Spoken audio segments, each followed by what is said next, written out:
Chapter 1. The Silver Lining Lounge.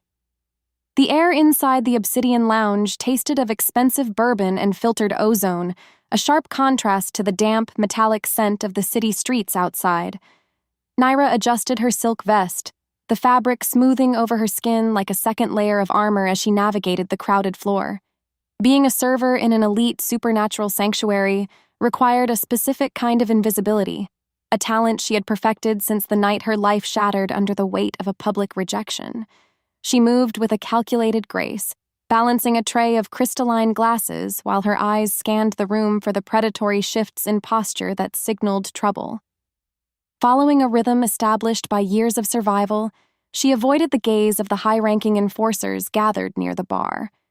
To them, she was a ghost, a nameless shifter who served their drinks and vanished into the shadows. And that was exactly how she intended to keep it. The scars on her heart were old, yet they throbbed whenever a dominant male entered her personal space, reminding her that dependence was a trap she could no longer afford. Why did these powerful wolves always look at the world as if they owned the molecules within it?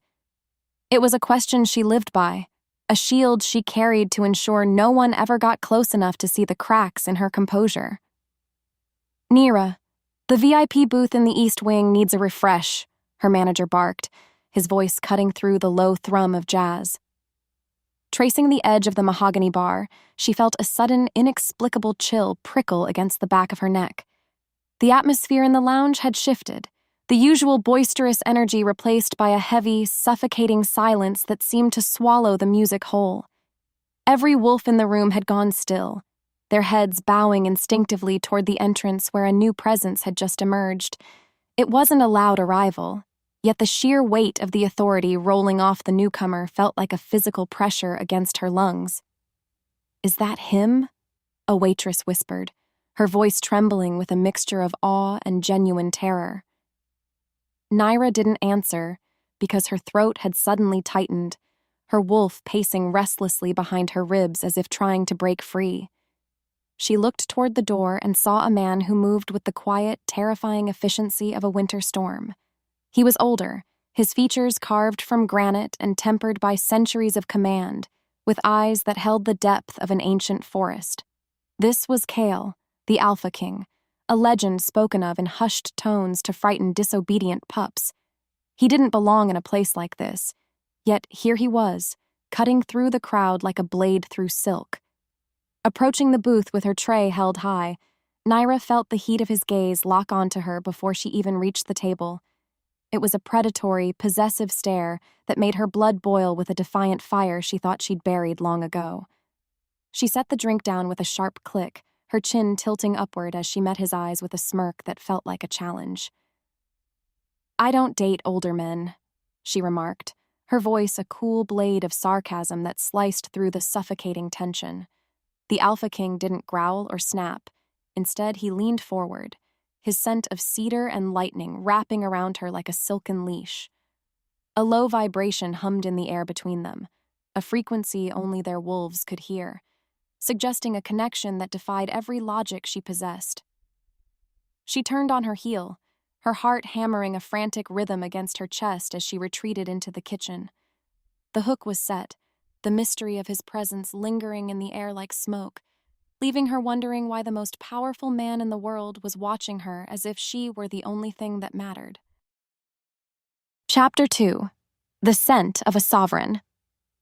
Emerging from the humid heat of the kitchen, Nyra tried to steady her breathing, but the lingering scent of cedar refused to leave her senses.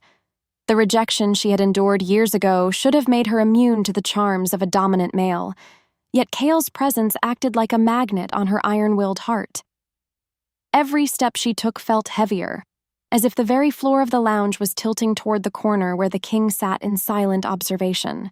She watched from the periphery as he spoke to no one, his stillness more intimidating than any display of raw aggression she had ever witnessed. Because her trauma had taught her that protection was just a prettier word for imprisonment, she felt a flare of resentment toward the way the other wolves groveled. They didn't see the man. They only saw the crown and the terrifying power that came with it. Her mind flickered back to the memory of her public shunning, the way her former mate had looked at her with disgust before turning his back forever. That memory was a bitter pill she swallowed daily to keep herself sharp, a reminder that she was better off alone in the cold than warm in a cage. "You're staring again, Nyra," her coworker hissed, nudging her toward the service station. "I'm observing a predator in the wild," she retorted, though her hands shook slightly as she polished a silver spoon. Moving toward the rear exit to catch a breath of fresh air, she found her path blocked by a wall of muscle and dark leather. Two of Kael's personal guards stood like statues, their eyes scanning the room with a clinical detachment that sent a shiver of unease down her spine. The air felt charged, the static of a coming storm vibrating in her teeth, signaling that the peaceful evening was about to end in violence. Why were there so many guards for a simple visit to a lounge? The question hung in her mind, a jagged piece of a puzzle she wasn't sure she wanted to solve. Suddenly, the front glass of the lounge shattered into 1,000 glittering diamonds as a group of masked attackers stormed the building. Screams erupted, the melody of the jazz replaced by the guttural roars of shifting wolves and the frantic scramble for safety. Nyra dived behind the bar, her fingers gripping the edge of the wood until her knuckles turned white. She saw Kael rise from his seat, his movements a blur of lethal precision as he intercepted a blade meant for his throat. In the chaos, one of the assassins turned toward Nyra, his eyes glowing with a frenzied, unnatural light that suggested he was more beast than man. He lunged, his claws extended, but before he could reach her, a shadow eclipsed the sun. Kael was there, his hand snapping out to catch the attacker's throat with a sickening crunch that echoed through the room. The Alpha King's face was partially shifted, his fur dark as midnight and his eyes glowing like twin embers in the dark. He didn't look at the fallen assassin. He looked at her, his hand reaching out to brush against her neck with a touch that was surprisingly tender. A mark of his scent was pressed into her skin, a claim that acted as a barrier against the surrounding madness. The world seemed to stop as he leaned in, his voice a low rumble that vibrated through her entire being. "You are under my protection now," he declared, the finality of his words echoing like a death knell for her independence. As the sirens began to wail in the distance, Nyra realized that the lounge was surrounded by hostile packs, their intentions clear in the way they circled the exits. The former mate who had rejected her was among them, his face twisted in a mask of jealousy and greed. The past was colliding with the present, and as Kael pulled her toward the safety of his armored transport, she knew there was no going back to the life she had carefully built. Chapter 3. The King's Gambit. Stepping into the back of the royal transport felt like entering a different dimension, one where the leather smelled of old books and the silence was absolute. Nyra sat as far from Kael as possible, her eyes fixed on the blurring lights of the city as they sped toward the mountain stronghold. The mark he had left on her neck burned with a steady, pulsing heat, a constant reminder that her life had been hijacked by a man she barely knew. She wanted to scream, to fight, to demand he let her out, but the sheer gravity of the situation kept her pinned to the seat. Because the political landscape of the Pax was a minefield of shifting loyalties, she understood that being the king's protected guest made her a target for every rival faction. The news of his choice would spread through the networks like wildfire, turning her from a nameless server into the most dangerous woman in the territory. She hated the feeling of being a piece on someone else's chessboard, a feeling that mirrored the helplessness of her rejection years ago. "I didn't ask for this," she whispered, her voice cracking despite her best efforts to remain stoic. Kael looked at her, his expression unreadable in the dim light of the cabin, yet there was a softness in his eyes that confused her. "Fate rarely asks for permission, Nyra, and my enemies have been waiting for a weakness to exploit for a long time." "I am not your weakness," she snapped, her wolf snarling in agreement behind her teeth. "No," he replied, his voice dropping to a whisper that felt like a caress against her soul. "You are the only thing that makes me feel like a man instead of a monument."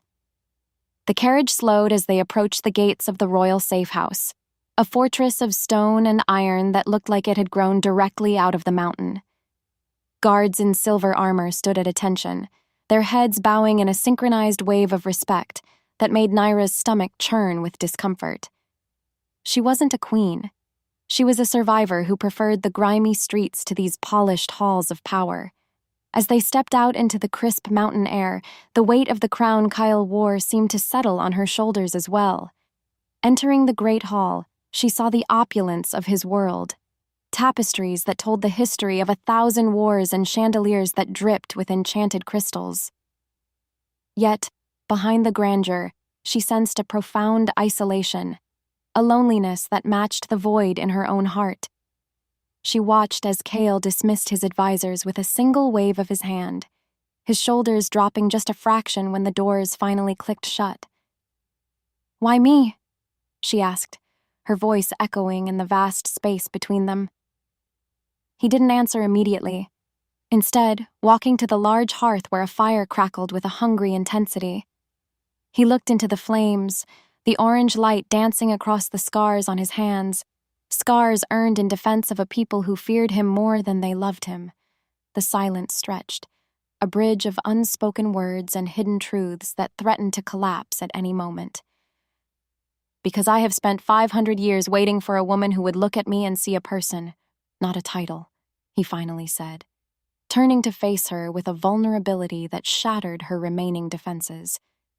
As he spoke, a messenger burst into the room, his face pale, and his breath coming in ragged gasps. The news he brought was a dagger to the heart of their fragile peace. The council had convened, and they were demanding Nyra be handed over for questioning. A coup was brewing in the shadows, and the king's decision to protect a commoner was being used as the catalyst for war. Nyra looked at Kael, and for the first time, she didn't see a captor. She saw a man who was willing to burn the world down just to keep her safe. Would she stay and fight for a love she didn't believe in, or would she run before the fire consumed them both? Chapter 4. The Golden Cage. The dawn over the mountain stronghold didn't break with light so much as it bled through the fog in bruised shades of violet and gray.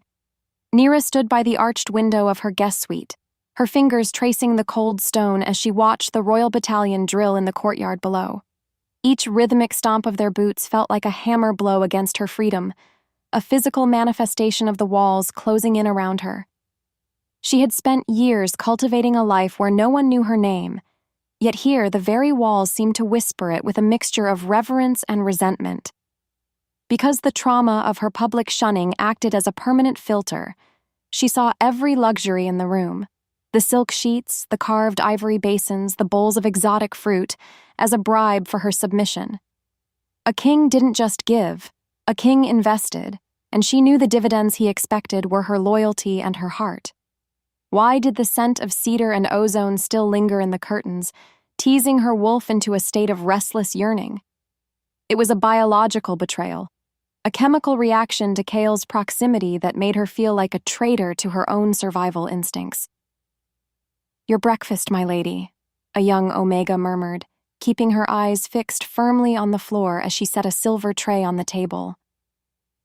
"I'm not a lady," Nyra replied, her voice sharper than she intended, slicing through the quiet air like a serrated blade. The girl flinched, a reaction that made Nyra's stomach churn with a sudden acidic guilt that tasted of copper. She wasn't an oppressor, yet in this house, she was part of the hierarchy that kept others beneath its heel. Walking toward the door, she found it unlocked, a psychological tactic Kael used to prove he wasn't her jailer, even though she knew guards trailed her every shadow. She wandered into the gallery, her boots clicking against the marble in a frantic tempo that betrayed her internal mounting panic. Suddenly, she turned a corner and nearly collided with the king himself, who stood reviewing a series of ancient, weathered scrolls. He didn't move, yet the air around him hummed with a suppressed power that made the hair on her arms stand up in a defensive salute. He looked tired, the shadows beneath his eyes deep enough to drown in, and for a fleeting second, the Alpha King looked human. "You aren't eating," he observed, his voice a low, gravelly vibration that settled in the pit of her stomach. "Hard to find an appetite when the council is voting on whether to execute me or just exile me," she retorted, crossing her arms over her chest. Kael stepped closer, the heat radiating from his body acting like a siren song to her freezing heart. "They will do neither, Nyra, because I have spent 5 centuries building this throne and I did not do it to be told who I can protect." "Protection is just a fancy word for ownership, Kael," she whispered, the words tasting like ash in her mouth. He reached out, his thumb skimming the line of her jaw with a tenderness that felt more dangerous than his anger. "Is it ownership to want to keep the only light in a dark room from being extinguished?" The question hung between them, an open loop of emotional vulnerability that she wasn't ready to close. She pulled away, the friction of his skin against hers sparking a fire that threatened to melt her resolve. As she turned to leave, she noticed a scroll on the table bearing the seal of her former pack, the very people who had cast her out. The mystery of their involvement in the coup deepened, a hidden thread of a conspiracy that suggested her presence here was no accident. Chapter 5: Echoes of the Outcast. The afternoon sun hit the training grounds with a clinical brightness, illuminating the sweat and grit of the warriors as they sparred with lethal intent. Nyra watched from the shadows of the colonnade, her eyes tracking the movements of the lead enforcer, a man whose cruelty was written in the jagged scars across his snout. She felt a phantom pain in her chest, a memory of the day she was forced to kneel in the dirt while her former mate laughed at her disgrace. That wound had never truly closed. It had simply been cauterized by spite and the need to prove she could survive without a bond. Because the gossip in the castle moved faster than a winter wind, she knew the servants were calling her the cursed consort, a title that stung more than she cared to admit. They blamed her for the tension with the council, seeing her as the pebble that would start an avalanche of war. She wasn't a curse. She was a woman who had been dragged into a game she never signed up to play. Why did Kael insist on keeping her at his side when her very existence was a match to a powder keg of political unrest? "You move like a hunter, even when you're just standing still," a voice rumbled from behind her. She didn't have to turn to know it was him, the scent of lightning always preceding his arrival, like a herald of doom. "I learned to watch for predators early, King Kael. It's the only reason I'm still breathing." "Then watch me," he challenged, stepping out into the sunlight and stripping off his heavy velvet coat to reveal a tunic that strained against his massive chest. He entered the sparring ring, his movements a masterclass in controlled violence as he took on 3 opponents at once. He didn't use his alpha command to force them down. He used skill, speed, and a terrifying level of focus. Nyra found herself leaning forward, her breath hitching as she watched the play of muscles across his back. It was a raw, primal display of dominance that should have repelled her, yet it called to the wilder parts of her soul that she had spent years trying to suppress. As the match ended, Kael walked toward her, wiping sweat from his brow with the back of a hand that could crush a man's skull. "My former mate is outside the gates, isn't he?" she asked, her voice trembling with a sudden, cold realization. Kael stopped, his eyes darkening until they were almost black. "He is part of the delegation from the Northern Reach, claiming you were stolen from his pack." "I was never theirs to steal," she hissed, her claws beginning to prickle at her fingertips. "I know," Kael replied, his voice dropping to a dangerous, low snarl that made the air vibrate with a lethal promise. "And I told him that if he stepped a foot onto royal land, I would feed his heart to the crows." The intensity of his protection felt like a physical weight, a shield that was both a comfort and a cage. Nyra realized then that Kael wasn't just fighting the council, he was fighting her past, trying to rewrite the narrative of her life with his own hands. But as she looked past him, she saw a figure standing on the distant battlements, a hooded shadow that didn't belong to the royal guard. A new threat was watching from within the walls, an internal rot that suggested the king's palace was just as dangerous as the world he was trying to save her from. Chapter 6: The King's Mandate. The evening air in the royal gardens was thick with the scent of night-blooming jasmine and damp earth, a sensory sanctuary that felt far removed from the cold stone of the fortress. Nyra walked through the labyrinth of hedges, her mind a chaotic whirlpool of conflicting emotions and half-formed plans. She needed to leave, to disappear back into the anonymity of the city. Yet the mark on her neck felt like a tether that grew shorter with every passing hour. Every time she closed her eyes, she saw Kael's face, not as a king, but as the man who had held her while the world burned around them. Because she had spent her life expecting the worst from powerful men, his lack of demands felt like a psychological torture more effective than any physical chain. He didn't ask for her body. He didn't demand her submission. He simply existed in her space, a constant, immovable force that made her own strength feel redundant. Why was she so afraid of being cared for? The question was a jagged shard of glass in her mind, cutting through the layers of her defense until she felt raw and exposed. "The council has reached a decision," Kael said, appearing from the darkness of a willow tree like a ghost of the mountains.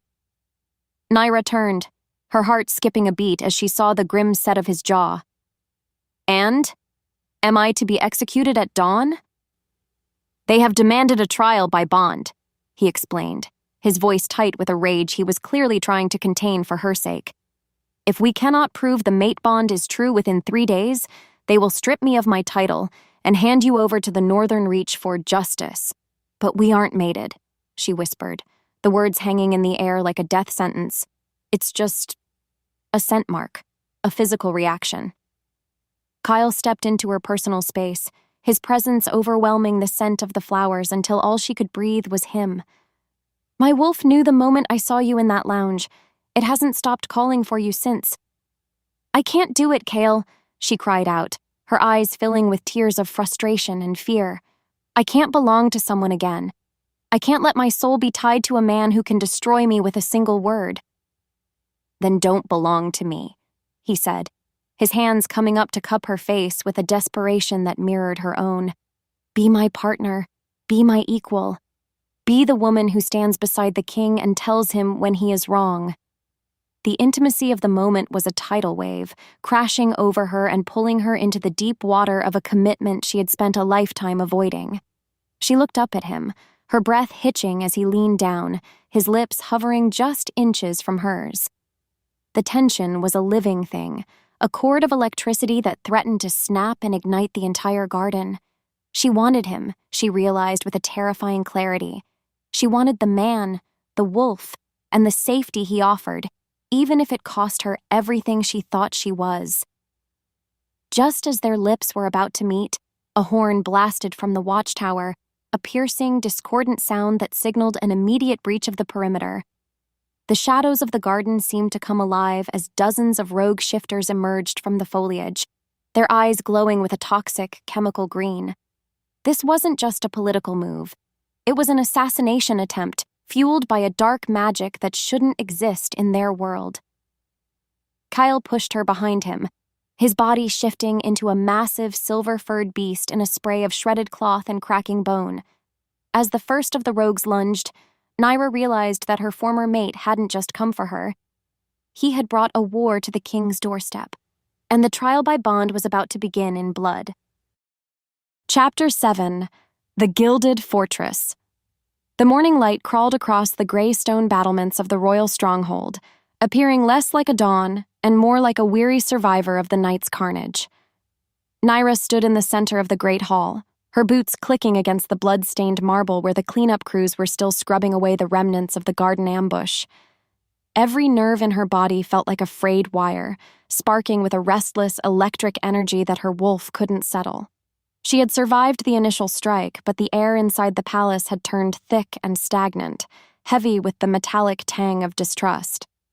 Because her history of rejection had taught her that safety was a temporary illusion, she viewed the double locking of the heavy oak doors as a threat rather than a sanctuary. Kael had sequestered her in the inner sanctum, surrounding her with a wall of silent, silver-clad warriors who looked at her as if she were a ticking time bomb. They didn't see a woman. They saw a political liability that was currently bleeding the king's resources dry. Why did the servants avert their eyes whenever she passed, their hushed whispers following her like a trail of stinging insects? "The council is arriving for the formal inquiry, Nyra," Kael said, his voice emerging from the shadows of a massive tapestry depicting the first great shift. She turned, her breath catching at the sight of him. His shoulder was bandaged beneath his tunic, and the scent of cedar was now laced with the bitter aroma of healing salves. Let them come. I'm tired of being a ghost in your hallways, Kael. You are no ghost, he countered, stepping into the weak sunlight that filtered through the high, narrow windows.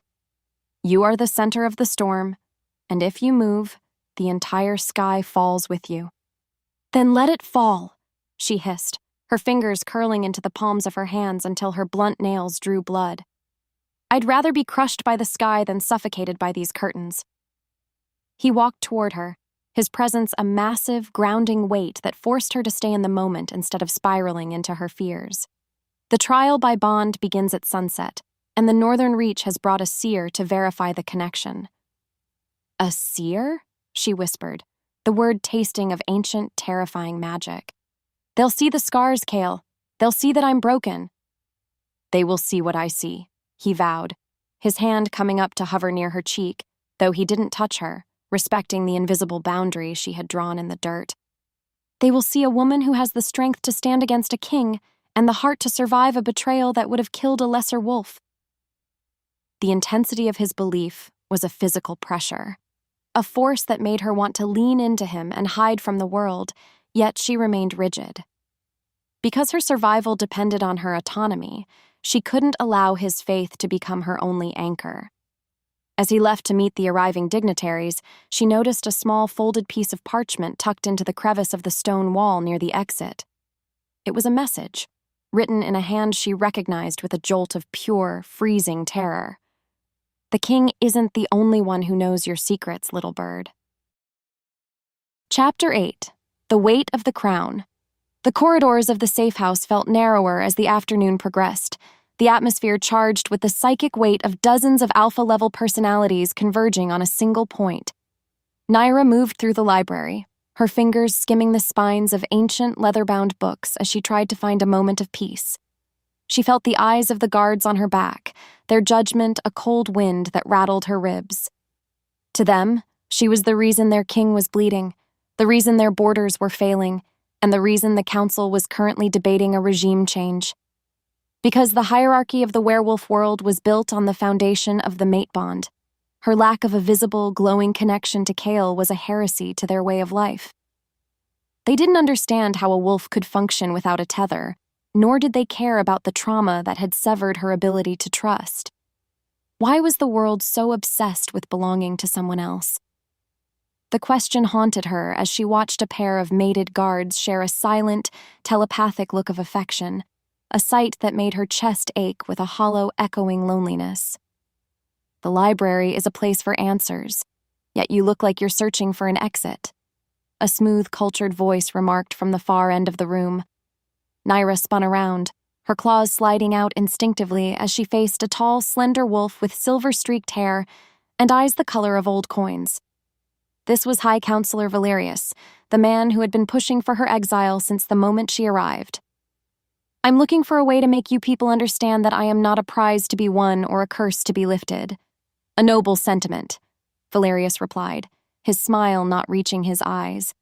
But in our world, a woman without a bond is a rogue, and a king with a rogue is a target. Then find yourself another target, she snapped, her voice echoing off the high, vaulted ceiling.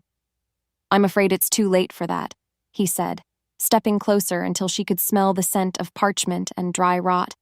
The Northern Reach has provided evidence that your previous rejection was not a failure of the bond, but a deliberate act of sabotage. What are you talking about? She asked, her heart hammering a frantic, uneven rhythm against her lungs. You were meant for greatness, Nyra, and someone went to great lengths to ensure you stayed in the shadows, he whispered, his eyes gleaming with a malicious curiosity. The question is, why would a king keep a secret that could destroy his own throne?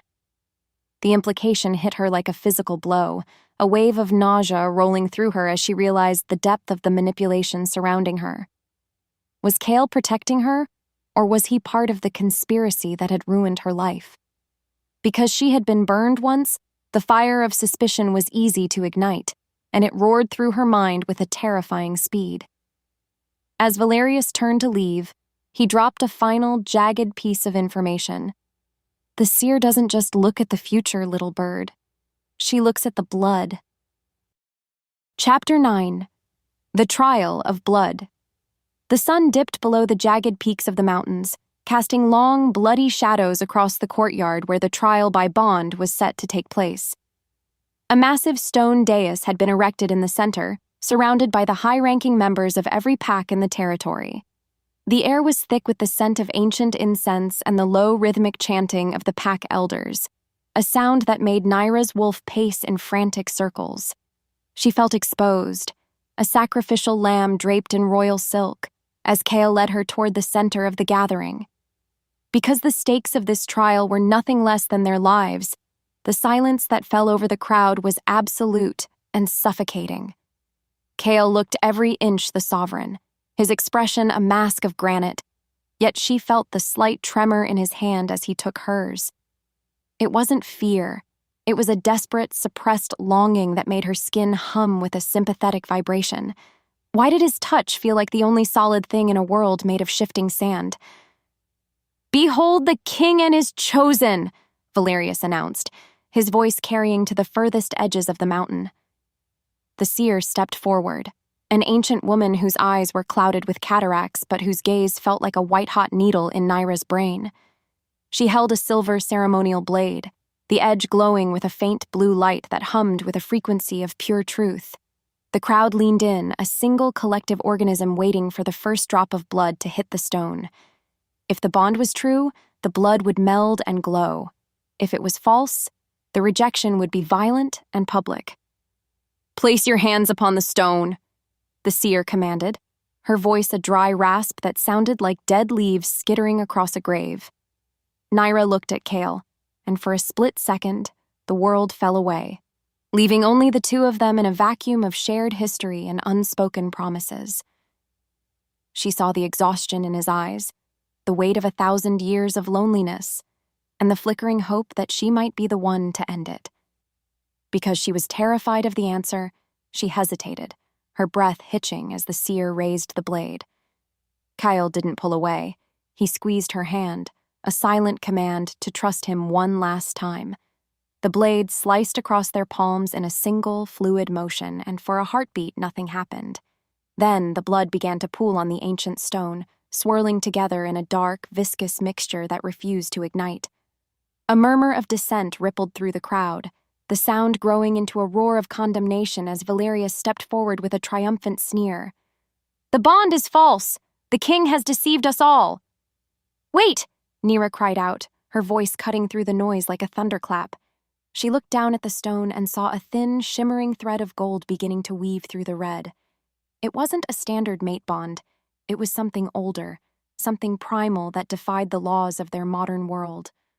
The seer gasped, falling to her knees as the gold light intensified, blinding the spectators and sending a shockwave of raw power through the courtyard. As the light faded, Nyra realized that she wasn't just Kael's mate. She was the key to a prophecy that predated the throne itself. But as the crowd began to bow, a piercing scream erupted from the back of the assembly. The Northern Reach had launched their final assault, and the trial was about to become a massacre. Chapter 10. The Fractured Prophecy. The gold light didn't fade. It bled into the environment, turning the falling snow into glittering embers that stung the skin of every wolf present. Nyra stood paralyzed as the seer's body arched, the old woman's sightless eyes suddenly burning with a cold celestial fire. Because the trauma of being unwanted had been her only compass for a decade, this sudden cosmic validation felt less like a gift and more like a heavy shroud. Why was the universe suddenly deciding she was essential when the world had spent years telling her she was disposable? Kael's grip on her hand tightened, his blood and hers fusing into a warm, thrumming current that bypassed her skin and sank directly into her marrow. He looked at the council, his expression shifting from a king's weary tolerance to a sovereign's lethal promise. He didn't speak, yet the air pressure in the courtyard dropped so sharply that several lower-ranking wolves fell to their knees, clutching their chests. This wasn't just a mate bond. It was a dual ignition of a power that had been dormant since the Great Sundering. The prophecy of the lunar eclipse, Valerius whispered, his face draining of color until he looked like a wax figure melting under a heat lamp. It wasn't a warning of destruction. It was a blueprint for a revolution. "Get her to the inner sanctum," Kael roared, his voice cracking the stone beneath their feet as the first wave of Northern Reach assassins breached the eastern wall. Nyra felt herself being hoisted into the air, the world spinning in a blur of silver fur and steel blades. She wasn't a damsel, yet her wolf was currently too busy integrating the gold fire in her veins to offer her the usual physical strength. As she was carried through the heavy iron doors, she saw Kael shift, a transformation so violent and massive it shattered the dais they had stood upon. Because he was fighting for more than a throne now, his growl shook the very foundations of the mountain, a sound of primal possessiveness that echoed in her soul. Inside the quiet of the war room, she was dropped onto a velvet chair, her breath coming in ragged, shallow gasps. She looked at her palm, but the cut had already vanished, replaced by a faint, shimmering scar in the shape of a crescent moon. Why did she feel like she was losing herself in the middle of being found? The question was interrupted by a shadow moving in the corner of the room, a presence that felt oily and wrong against the purity of the gold light. "You should have stayed in that lounge, Nyra," a familiar, hated voice murmured from the darkness. She looked up and saw him, the man who had rejected her, the one who had shattered her world before she even knew how to build it. He looked different, his eyes glowing with that same toxic green light she had seen in the garden. He wasn't just a jilted ex. He was the vessel for the very rot that was trying to eat the kingdom from the inside out. As he stepped forward, he held a vial of dark, swirling liquid that seemed to drink the light from the room, a poison designed specifically for the blood of a king. Chapter 11. The Architect of Agony. The air in the war room grew cold, the kind of chill that didn't just bite the skin, but settled into the bone and stayed there. Nyra stared at the man she once thought she loved, but all she saw now was a hollow shell filled with a desperate, grasping ambition. Because she had spent years blaming herself for his rejection, seeing the truth of his cowardice now felt like a splash of ice water to a sleeping mind. He hadn't left her because she wasn't enough. He had left her because he was terrified of what she was becoming. "You were always a pawn, Marcus," she said, her voice steadying as the gold fire in her blood began to manifest as a low, protective hum. "And you were always a weapon," Marcus retorted, his lip curling into a sneer that revealed blackened, rotting gums. "The prophecy said the king's mate would be his undoing, so I did him a favor. I broke you early." "You didn't break me," she countered, stepping toward him despite the way the air seemed to thicken around his vial of poison. "You just gave me a reason to build a better armor." Why did he think a small glass bottle could stop the momentum of 5 centuries of destiny? The question was answered when Marcus threw the vial, not at her, but at the vent that fed the palace's air filtration system. A plume of emerald smoke hissed into the room, a paralytic agent that targeted the shifters' nervous system, turning their strength into a leaden weight. Nyra felt her knees buckle, her wolf whining in the back of her mind as the connection to Kael felt like it was being stretched across a vast, empty canyon. Marcus laughed, a dry, rattling sound that lacked any real mirth, and he pulled a jagged silver dagger from his belt. "The council thinks the prophecy is about love, but it's about the sacrifice. Once the king sees you dead by my hand, his grief will trigger the very cataclysm the elders feared." You're working for the council," she gasped, her lungs burning as she fought to draw a single clean breath. "I'm working for the highest bidder, little bird, and Valerius pays in more than just gold," Marcus said, kneeling over her with the blade poised above her heart. The betrayal cut deeper than any physical weapon, a realization that the rot in the kingdom went all the way to the top of the hierarchy. Because the palace was built on a foundation of secrets, she realized that Kael was surrounded by vipers who called themselves advisors. Just as Marcus began to bring the knife down, the wall of the war room exploded inward in a shower of granite and mortar. Kael was there, his fur matted with the blood of a dozen enemies, his eyes fixed on the man who dared to touch what was his. Chapter 12. The Midpoint Shift. The collision between Kael and Marcus was less a fight and more a force of nature meeting a man-made disaster. The Alpha King moved with a speed that defied the laws of physics, his massive paws pinning Marcus to the floor before the assassin could even register the change in the room. There was no mercy in Kael's gaze, only a cold, methodical rage that made the emerald smoke seem to dissipate under the sheer heat of his presence. He didn't kill Marcus immediately. He held him there, forcing the traitor to look into the eyes of the man he had tried to destroy. "You took her past," Kael growled, the sound vibrating through the floorboards and into Nyra's very teeth.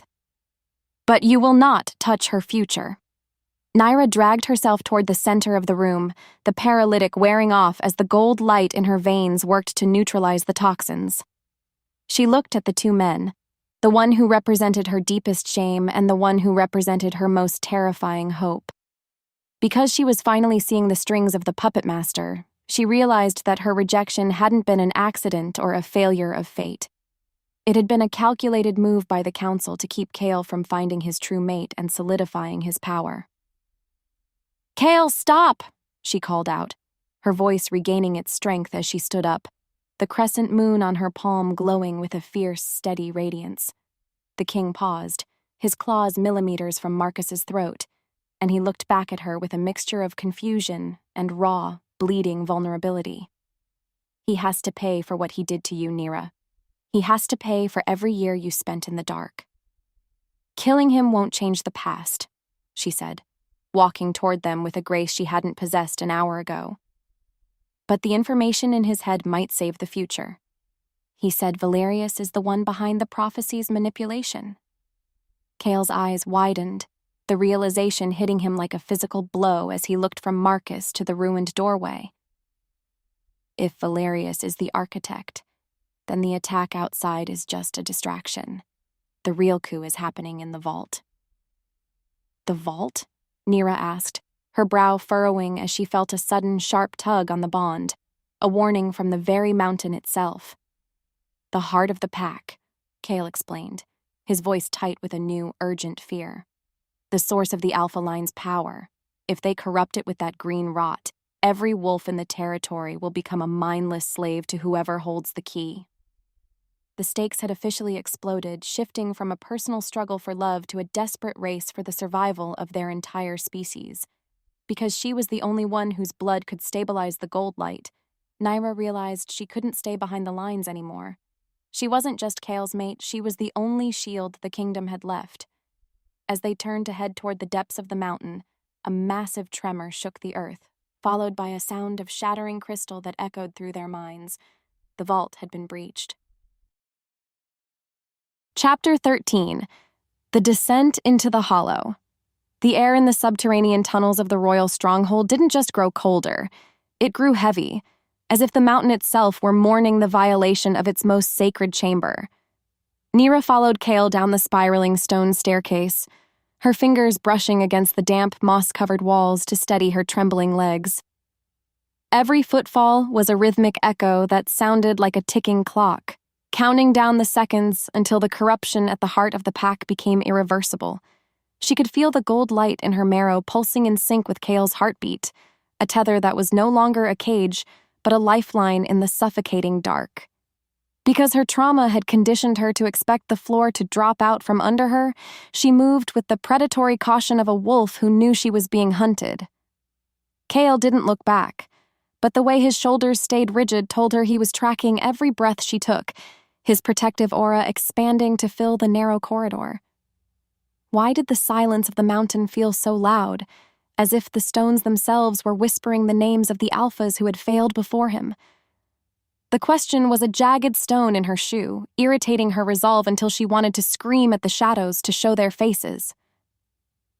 The vault shouldn't be accessible to anyone but the reigning alpha and his true mate, Kael murmured, his voice a low vibration that barely carried over the sound of their movement. "Which means Valerius has found a way to bypass the bloodlock," Nyra finished, her hand moving instinctively to the glowing crescent on her palm. He hasn't bypassed it, Kael corrected, stopping at a massive bronze door etched with runes that bled a faint, sickly green light. He's poisoning it, turning the lock into a wound that won't heal. The realization that their history was being used as a weapon against them made Nyra's blood run cold, a physical manifestation of the betrayal that had defined her life. She stepped beside him, her presence causing the green light to flicker and hiss like a dying ember. Because she was the missing piece of the prophecy, her proximity was a literal antidote to the rot Valerius had unleashed. As Kael placed his hand on the bronze surface, he looked at her with a raw, stripping honesty that made her soul feel naked in the gloom. "If we open this door, there is no going back to the woman who served drinks in a lounge, Nyra," he warned, his eyes searching hers for any sign of hesitation. "That woman died the moment you knelt in the garden, Kael," she replied, her voice steady and sharp as a glass shard. "Open the door." With a groan of protesting metal, the bronze portal swung inward, revealing a cavernous chamber filled with a blinding, iridescent mist. At the center stood a pillar of pure lunar crystal, the source of the pack's spiritual power, but it was currently being choked by veins of black, oily smoke. Valerius stood before it, his hands raised in a grotesque parody of a blessing, his eyes completely consumed by the toxic green fire of the corruption. He wasn't just a traitor. He had become a conduit for an ancient, hungry malice that sought to erase the very concept of the mate bond. Chapter 14. The Altar of Choice. The mist in the vault tasted of ozone and ancient earth, a sensory overload that made Nyra's wolf want to howl in both terror and recognition. She watched as Kael stepped forward, his shadow stretching across the floor like a dark tide, but the black smoke from the crystal lashed out at him like a whip. He was thrown back, his body hitting the stone wall with a force that would have shattered a lesser man's ribs. Because he was the alpha, the corruption targeted him first, feeding on the very power that gave him the right to rule. "You are too late, my king," Valerius sneered, his voice sounding like two stones grinding together in a deep well. "The hierarchy is crumbling, and from its ashes, I will build a pack that knows no weakness, no love, and no mercy." "Love isn't a weakness, Valerius. It's the only thing that keeps us from becoming the monsters you want us to be," Nyra shouted, her voice echoing with a power she didn't know she possessed. Why did he think he could win against a force that had survived for 500 years? The question was answered when Valerius pointed a finger at her, and the black smoke coalesced into a swarm of shadowy wolves, their eyes glowing with a mindless, predatory hunger. They didn't growl.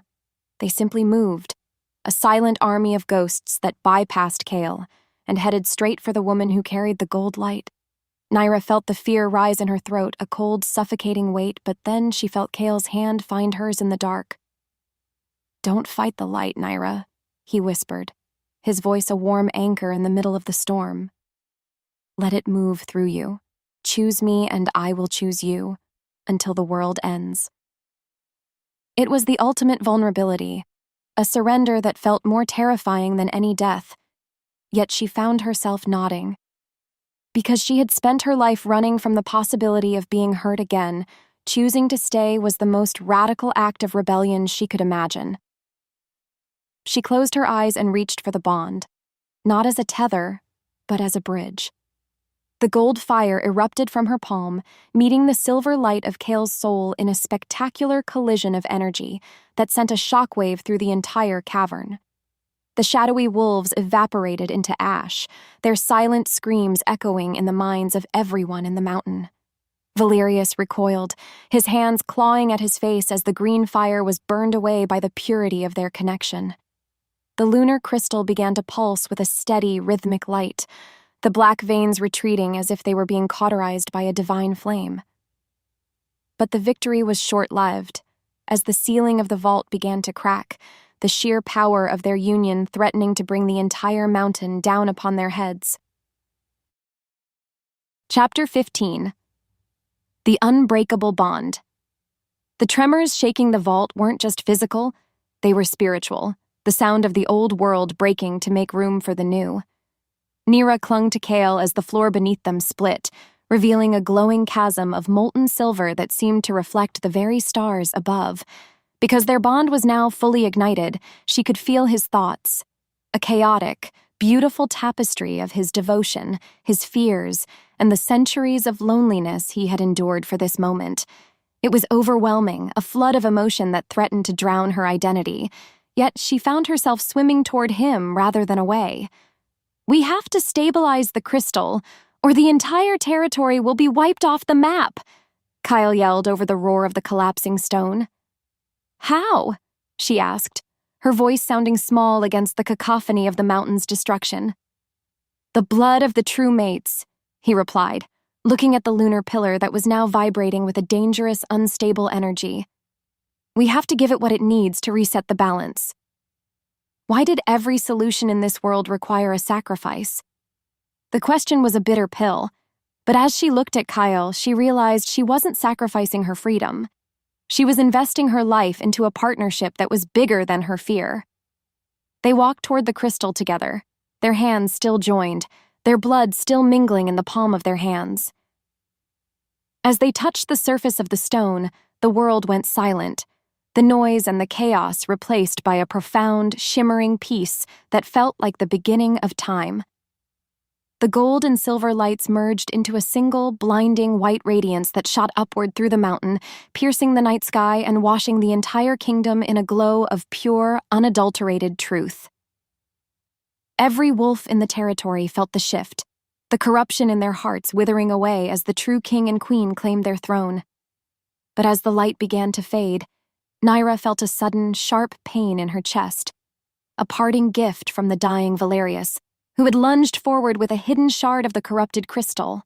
She fell back into Kael's arms, the world blurring as the black ice of the shard began to spread from the wound near her heart. Because she had finally chosen to stay, the thought of leaving him now was a cruelty she couldn't bear. Kael's roar of grief shook the very foundations of the earth, a sound that promised a reckoning for anyone who stood in his way. As the darkness began to close in around her, she heard his voice, a desperate, loving whisper that refused to let her go. "Stay with me, Nyra. You are the woman who stays. Remember?" The irony of her own transformation was the last thing she registered before the world went black. She had spent a lifetime running from love, only to find that love was the only thing worth staying for, even if it cost her everything. The cliffhanger of her survival hung in the air like a bated breath, leaving the future of the kingdom and the heart of the Alpha King suspended in the balance of a single, fading heartbeat. Chapter 16. The Poisoned Pulse. The darkness wasn't empty. It was a thick, viscous sea of emerald oil that clung to the edges of my consciousness, dragging me deeper into a numb, hollow silence. I could hear the muffled roar of Kael's grief, a sound that vibrated through the very stone beneath my back, yet it felt as distant as a memory of a past life. Because the shard Valerius had driven into my chest was carved from pure, concentrated malice, it acted like a literal parasite, drinking the gold fire from my veins and replacing it with a cold, creeping rot. Why did the sensation of dying feel so much like the night I was rejected? A slow, agonizing erasure of everything I thought I was. Kael's hands were on me, his heat a desperate contrast to the ice spreading through my ribs. But even his alpha strength couldn't reach the center of this infection. I tried to gasp, to tell him that it was okay, that I had finally learned how to stay, but my lungs felt like they were filled with wet sand. Every time my heart beat, it pushed the green toxin further into my limbs, turning my blood into a sluggish, toxic sludge.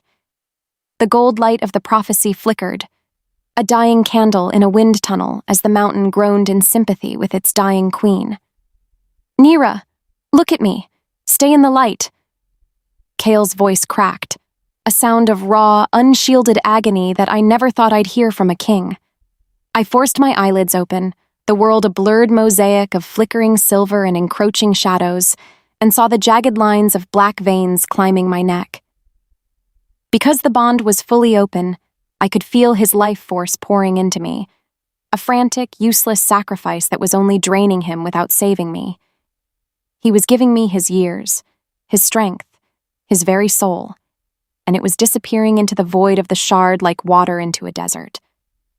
Why was he willing to bankrupt his own existence for a woman who had spent half her life trying to escape him? Suddenly, the doors of the vault were thrown open, but it wasn't the guards who entered. It was the High Council, led by a grim-faced elder whose eyes held no mercy. They didn't see a dying woman. They saw a failed experiment, a biological anomaly that was currently tethered to their sovereign. They moved with a clinical, detached efficiency, their silver robes shimmering in the dying light of the lunar crystal.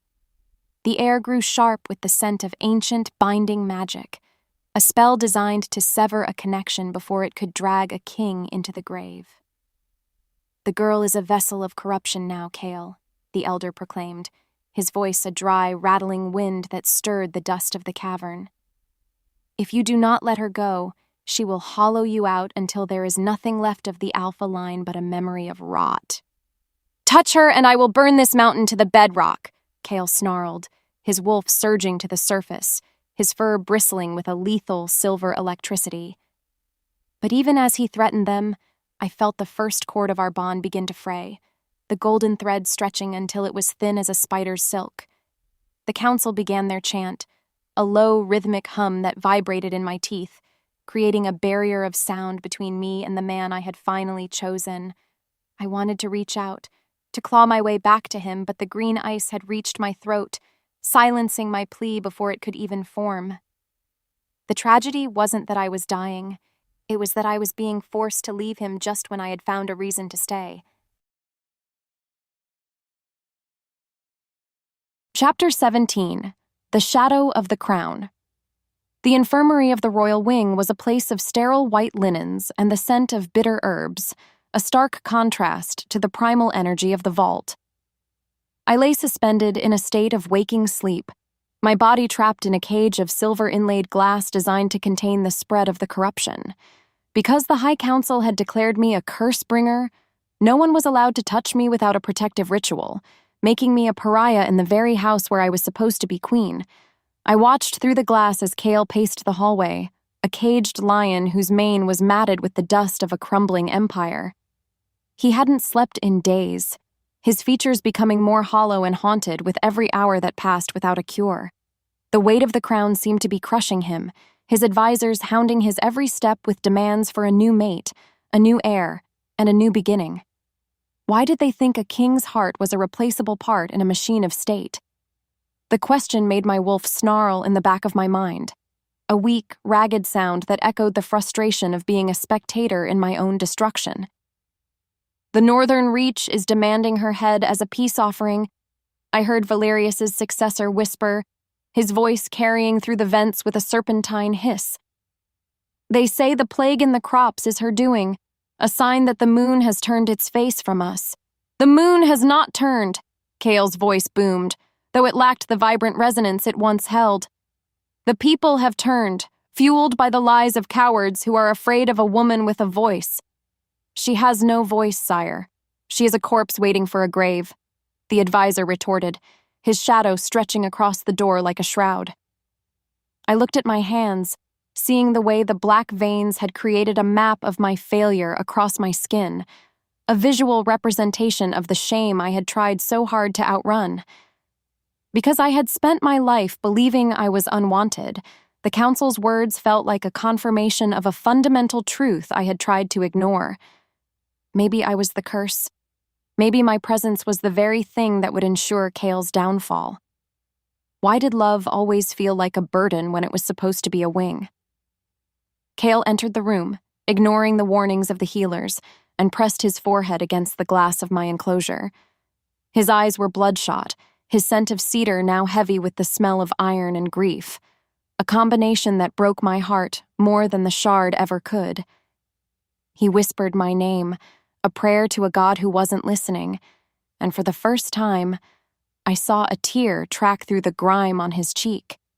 In that moment, I realized that my survival wasn't just about me. It was about the survival of the man who had dared to love a ghost. "I will find a way, Nyra," he vowed, his voice a low, desperate promise that vibrated through the glass and into my skin. Even if I have to hunt down the stars themselves, I will not let you go back into the dark." But as he spoke, the lights in the infirmary flickered, and the sound of a heavy, rhythmic thumping began to echo from the floor below, the sound of a battering ram hitting the palace gates. The people had finally been whipped into a frenzy by the council's lies, and they were coming for the curse-bringer. Kael stood, his hand going to the hilt of his sword, his expression shifting into a mask of cold, lethal determination. The war wasn't just at the borders anymore. It was in the hallways, and the price of his love was about to be paid in the blood of his own people. Chapter 18. The Final Descent. The smell of smoke began to drift through the vents, a gray, choking haze that tasted of cedar wood and burning tapestries. The palace was no longer a fortress.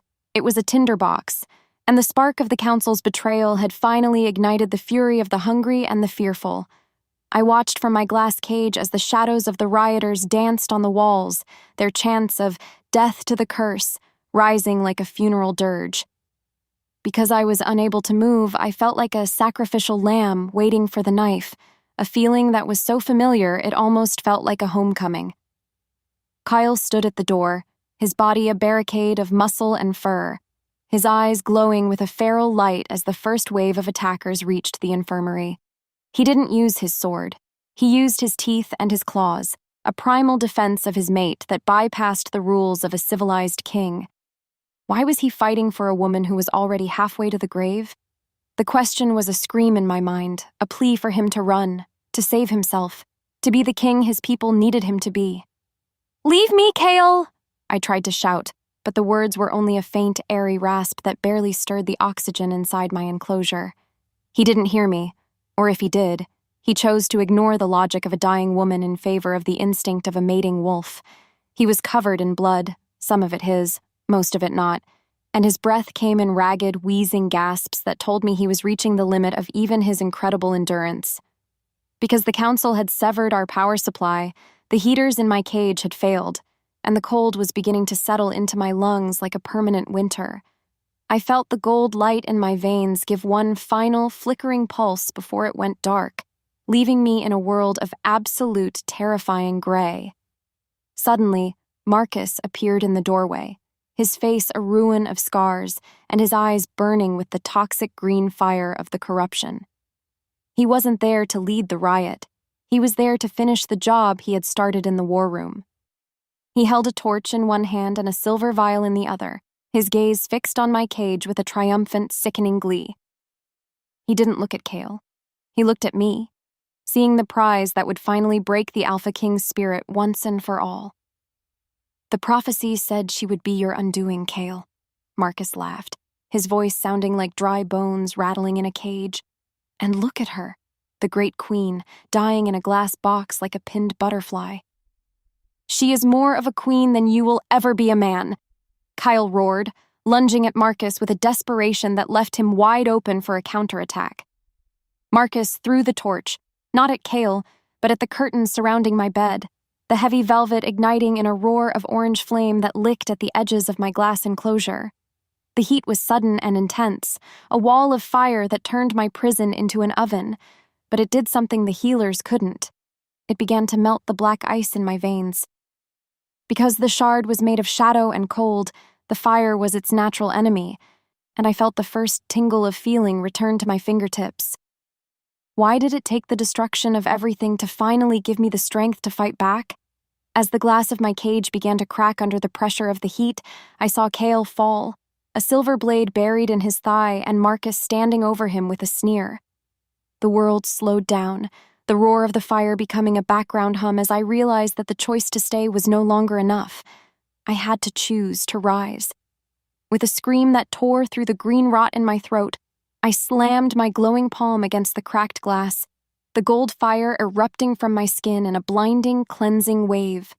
The cage shattered, the shards of glass flying outward like diamonds, and as I stepped out of the flames, I wasn't a victim, a curse, or a ghost.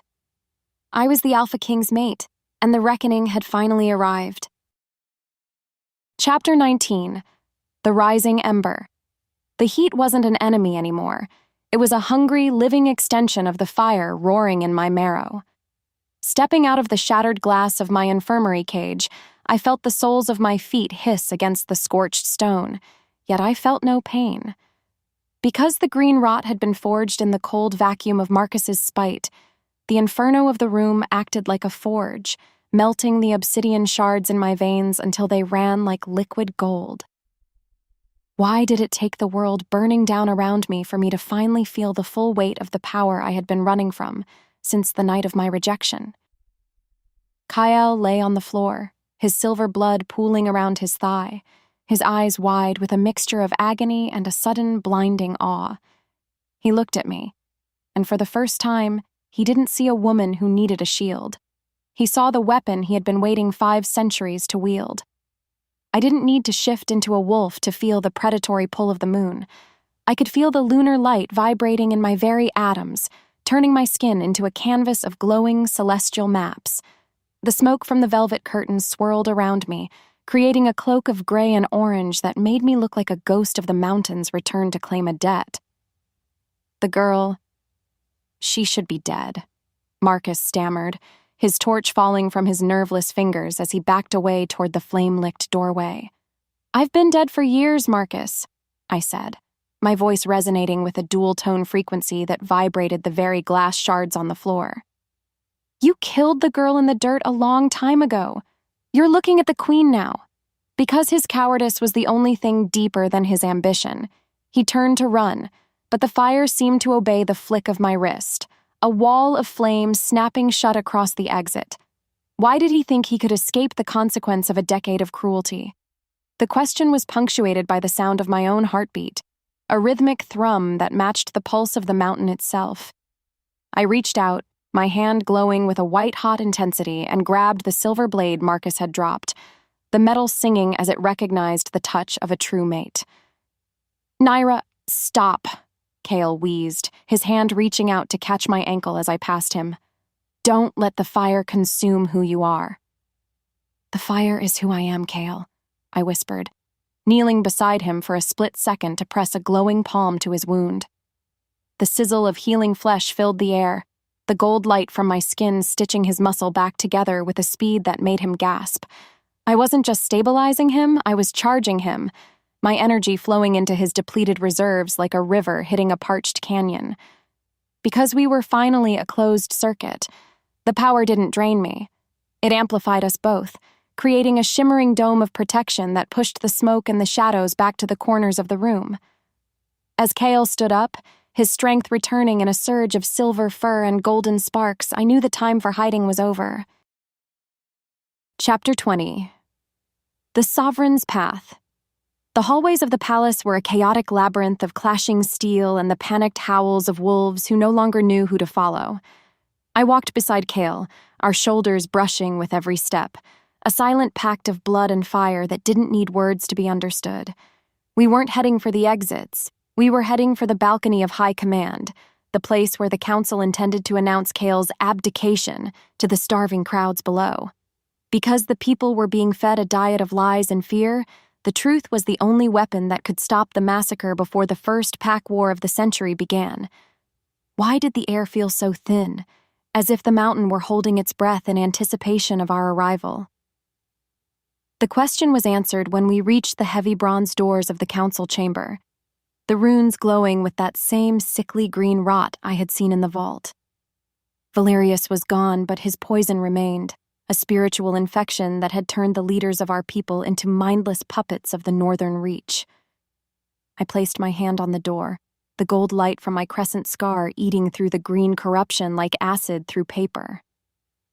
"They think you are a ghost, Nyra," Kael murmured, his hand resting on the hilt of his claymore, his wolf pacing just beneath his skin. "Then let's give them a haunting they'll never forget," I replied, the doors swinging open with a thunderous boom that silenced the bickering elders inside. The High Council turned as one, their faces a gallery of shock and growing terror as they saw the Cursebringer standing tall and radiant beside their king. They had expected a corpse, they found a goddess. Because their power was built on the foundation of secrecy, the blinding light of our presence was a physical agony to them, forcing them to shield their eyes from the truth of the bond. Why did they ever think they could control a force that predated their very laws? The trial. The blood. It was a trick, one of the younger lords screamed, reaching for a silver crossbow. Before he could pull the trigger, Kael moved, a blur of silver-gray fur that pinned the lord to the tapestry of the first shift. The only trick was believing you could outrun the moon, Kael growled, his voice a low rumble that made the chandeliers overhead rattle in their sockets. I stepped toward the center of the room, the fire in my veins settling into a steady, controlled hum that felt like the purr of a great cat. I didn't look at the council. I looked past them toward the open balcony where the roar of the angry mob was reaching a fever pitch. They were calling for my blood, believing it would bring the rain and end the plague, a tragedy of misinformation that had been carefully scripted by the men in this room. Because I had finally found my voice, I knew that a whisper wouldn't be enough. I needed to scream. Chapter 21, The Unmasked Queen. Standing on the edge of the balcony of high command, the wind whipped my singed hair around my face, the scent of the burning city rising to meet me like an offering of ash. Below, thousands of wolves stood in the torchlight, a sea of snarling muzzles and angry eyes that looked like a carpet of fire reflecting the stars. The silence that fell over them when I stepped into the light was sudden and heavy, a vacuum of sound that made my ears ring. They saw the curse-bringer, but they also saw the glow, a radiance that didn't look like a sickness. Because the prophecy had been used to cage the people in fear, showing them the reality of the lunar bond was the only way to shatter the council's hold. Kael stepped out beside me, his hand finding the small of my back, his presence a grounding anchor against the dizzying height of the balcony. He didn't speak. He let me take the lead, a public acknowledgement of our partnership that sent a ripple of confusion through the crowd. Why did the sight of an alpha king standing beside a woman cause more shock than the sight of him standing over a defeated enemy? "People of the Great Reach!" I shouted, my voice amplified by the gold light until it echoed off the surrounding peaks like a divine command. "You were told I was a curse, a bringer of rot and shadow. Look at me." I raised my glowing palm, the crescent scar burning with a brilliance that rivaled the moon itself, and as I did, the clouds above the mountain began to swirl and part. A beam of pure lunar light descended, striking the balcony and surrounding us in a pillar of iridescent silver. The plague in the air, the green mist Marcus had released, shriveled and vanished in the wake of the light, the atmosphere suddenly tasting of fresh rain and mountain pine. Because truth is a frequency that the wolf soul cannot ignore, I felt the anger below begin to shift into a profound, terrifying awe. "The council fed you lies because they were afraid of a king who could not be controlled," I continued, my gaze sweeping over the upturned faces. "They wanted a pawn, but the moon gave you a queen." Suddenly, a movement in the crowd caught my eye. A group of Northern Reach snipers, their silver rifles glinting in the torchlight as they aimed for my chest. I didn't flinch, I didn't run. Why would a woman who had survived the fire fear a piece of lead? Kael roared, his shadow expanding to cover the balcony, but I stepped in front of him, my hand sweeping outward in a wide, graceful arc. The bullets didn't hit. They melted in midair, turning into golden droplets that fell like rain onto the front row of the mob. The transition was complete. The fear had turned to devotion, the riot to a pilgrimage. Below us, the thousands of wolves began to shift back into their human forms, falling to their knees in a synchronized wave of submission that shook the very mountain. But as the victory settled into my bones, I felt a sharp, icy tug on the bond, a final, desperate move by the council members inside the chamber. They weren't giving up. They were attempting a ritual of self-destruction that would take the palace and everyone in it into the abyss. The final push wasn't about the crowd, it was about the rot still hiding in the heart of the home. Chapter 22, The Shattered Hierarchy. The air on the balcony didn't just vibrate, it groaned under the weight of a dying era as the council chamber behind us began to implode into a vortex of emerald shadow. I turned away from the kneeling thousands, my fingers locking into Kael's hand so tightly our shared pulse felt like a single thundering drum in the dark. Because the High Council had realized their reign was over, they had triggered the final sanction, a scorched earth ritual designed to collapse the mountain's spiritual ley lines and bury the prophecy in rubble. Why did these men prefer a kingdom of ash to a world where they were no longer the masters of the narrative? Kael's wolf was a storm of silver fur and jagged lightning beside me, his snarl vibrating through my very marrow as we stepped back into the chamber. The heavy tapestries were disintegrating into black flakes, and the floor was cracking open to reveal the rotting green core of the corruption Valerius had left behind. Because I was the anchor for the gold light, every step I took felt like wading through thick, freezing honey, the shadows clawing at my ankles with a desperate, dying strength. I didn't look at the fleeing elders, I looked at the center of the room, where the great seal of the pack was glowing with a toxic, unstable brilliance. If that seal breaks, the bond of every wolf in the territory snaps with it, Kael roared, his voice nearly drowned out by the screeching of the mountain's shifting stone. Then we don't let it break, Kael. We rewrite the code, I shouted back, my voice resonant with the dual frequency of the sovereign.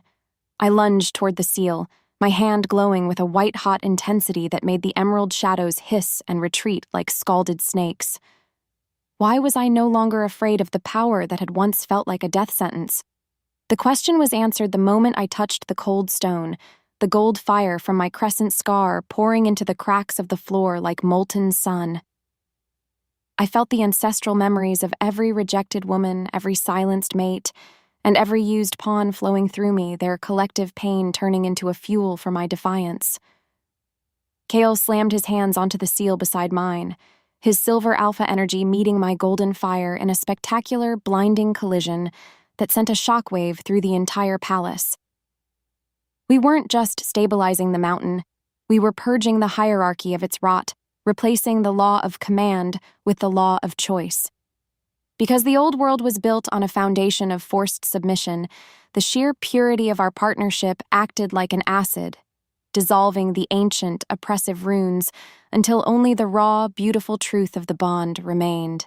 The green light flickered and died, replaced by a steady, warm amber glow that bathed the room in a peace so profound it made the screaming wind fall silent. Chapter 23. The King's Submission. The morning after the collapse of the council was a quiet, crystalline miracle, the air tasting of pine needles and the sweet, lingering scent of ozone. I stood in the center of the great courtyard, the ruins of the old dais cleared away to reveal a simple, unadorned circle of earth where the packs had gathered once more. There were no silver rifles, no hidden vials, and no hushed whispers of curses. There was only a vast, expectant silence that felt like a long-held breath finally being released. Because the people had seen the truth of the fire, they no longer looked at me with fear, but with a tentative, growing hope that the winter of their species was finally over. Kael walked toward me from the palace steps, his royal robes discarded for a simple black tunic that showed the healing scars of the battle we had shared. He didn't move like a conqueror. He moved like a man who had finally found the ground beneath his feet after 5 centuries of drifting in the dark. Why did the sight of him, stripped of his crown and his titles, make my heart ache with a fierce, protective love that I never thought I was capable of feeling? The question was a warm ember in my chest, a reminder that the woman who ran had finally found a place worth staying. People of the moon, Kael's voice carried across the courtyard, not as a command, but as an invitation to a new way of being. For 500 years you have been told that a king is a master and a mate is a possession. He stopped in front of me, his eyes searching mine with a vulnerability that made the breath hitch in my throat, a silent question hanging in the air between us.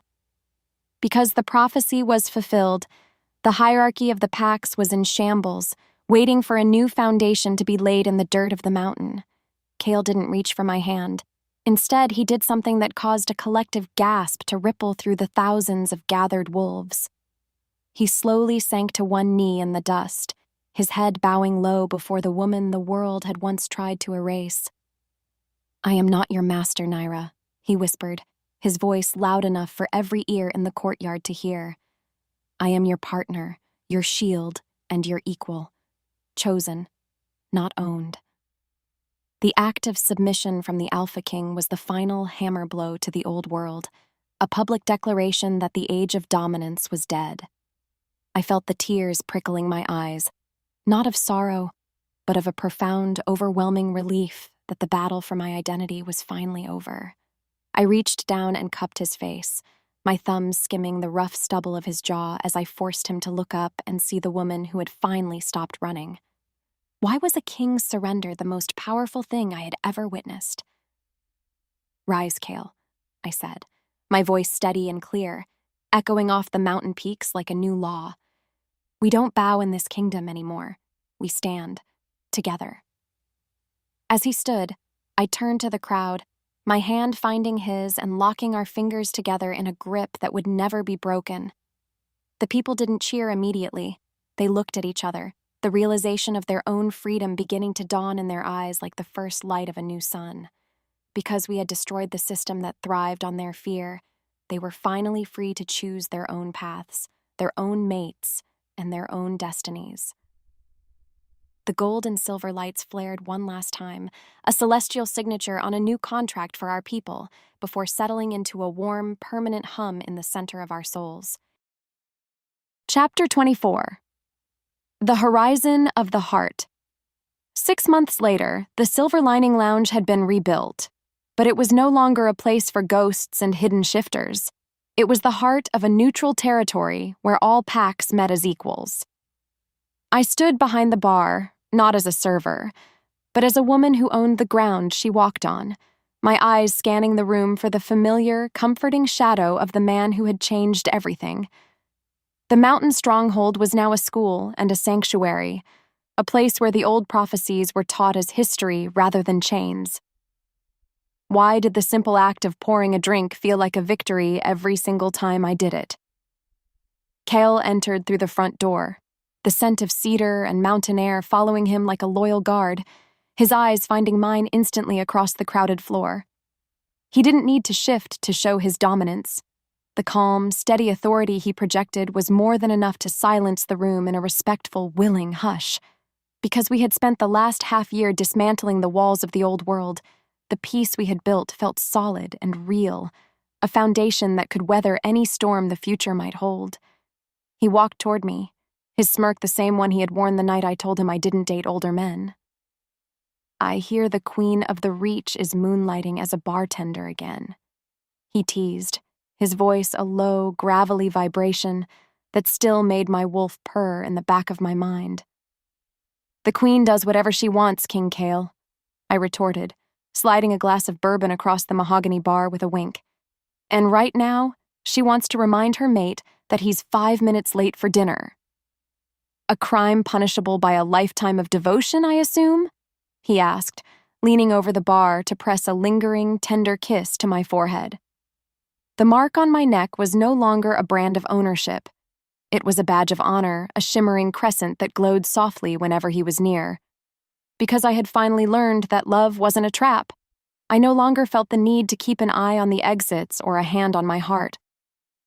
Why did I ever think that being alone was the only way to be safe? The question was a distant echo of a life I no longer recognized, a shadow that had been permanently erased by the light of the man standing before me. As we walked out into the cool evening air together, the twin moons of the territory rose over the peaks, casting a long, beautiful glow over the land we had saved. The former mate who had rejected me was a footnote in a history book, a ghost who had been exorcised by the power of a single, consistent choice. I looked at Kael, my hand finding his as we began the climb back toward the palace, and I realized that the story didn't end with a crown or a throne. It ended with a woman who had finally found the courage to stay, and a king who was man enough to let her lead the way. The gold light in my veins pulsed a final, contented rhythm, a silent promise that the future was ours to write, one heartbeat at a time. I was no longer the girl in the dirt, and he was no longer the lonely sovereign in the tower. We were the Alpha King and his claimed, a union that had redefined the very soul of the wolf.